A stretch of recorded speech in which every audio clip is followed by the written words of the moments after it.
Welcome to ELT Gallery, a channel on language learning and teaching technology and linguistics. You are still following a series of videos on English sound system. In this video, I'm going to talk about rhythm, or to be more specific, about sense group and breath group. Now let's start. To talk about sense group and breath group, we need to talk about types of language.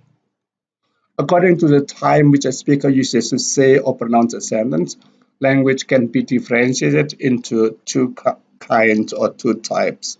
The first is a stress type language, and the second is syllable type language. Now let's discuss the two of them one by one. A stress time language is a language whose length of time which a speaker takes to pronounce a sentence depends on the number of stressed syllables in the sentence. Now let's see the first example. Mary prefers coffee to tea. Here we have 5 words, but we have only 4 stressed syllables. Mary prefers coffee to tea. If we have 2 syllables here, Mary, so the length of Mary here is longer than read. The length of first here is longer than prefers, coffee to tea. So the length of a sentence, Mary prefers coffee to tea here, depends on the number of stressed syllables. I left my backpack in the library. Here we only have 2 stressed syllables, back and library, so we pronounce as I left my backpack in the library. The pronunciation of I left my is very short compared to the words with stressed syllables, backpack in the library here is long, backpack in the library. I left my backpack in the library. When I was a child, my parents often took me to the zoo. Here we have when I was a child, my parents often took me to the zoo. So here we see that the number of stressed syllables in a sentence determine the length of a sentence, determine the length of time we pronounce the sentence. Now let's continue with the syllable time language.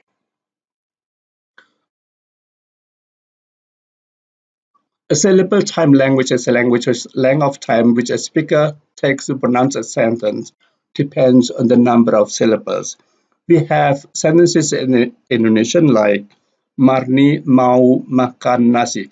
Here we have 4 words and each of the words have 2 syllables and all the syllables are pronounced more or less with the same length. We have Ibu pergi ke pasar dengan adik. Ibu pergi ke pasar dengan adik. Here we have 6 words and all of the words except ke here have 2 syllables. Ibu pergi ke pasar dengan adik. And the length of the syllables here more or less the same. Another example, kemarin saya bertemu Mardi di perpustakaan. Kemarin saya bertemu Mardi di perpustakaan. Here we have 6 words and the length of the time which we take to pronounce this Indonesian word depends on the number of syllables. All of the syllables have more or less the same length of time to pronounce. Now let's talk about word groups. When we say a sentence, we should not say the words in the sentence one by one, but we pronounce the words, we say the words in groups. We can group the words into 3 kinds. The first is into a sense group. Here we group the words according to the meaning. The second way of grouping words is into breath groups. Here we have a short pause for taking a breath after we pronounce 3 or more words. So the reason why we stop and form a breath group is that we need to take a breath.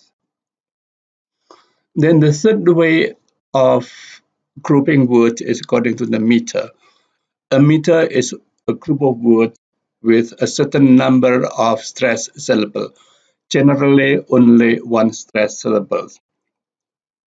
However, in this video, we are only going to talk about sense group and breath group. We are going to talk about meter in the next video. Now let's talk about sense group. In a sense group, the words are organized according to the meaning or sense elements. Here, the sense elements form a unit of meaning. We have an example here. The cat is nice to play with.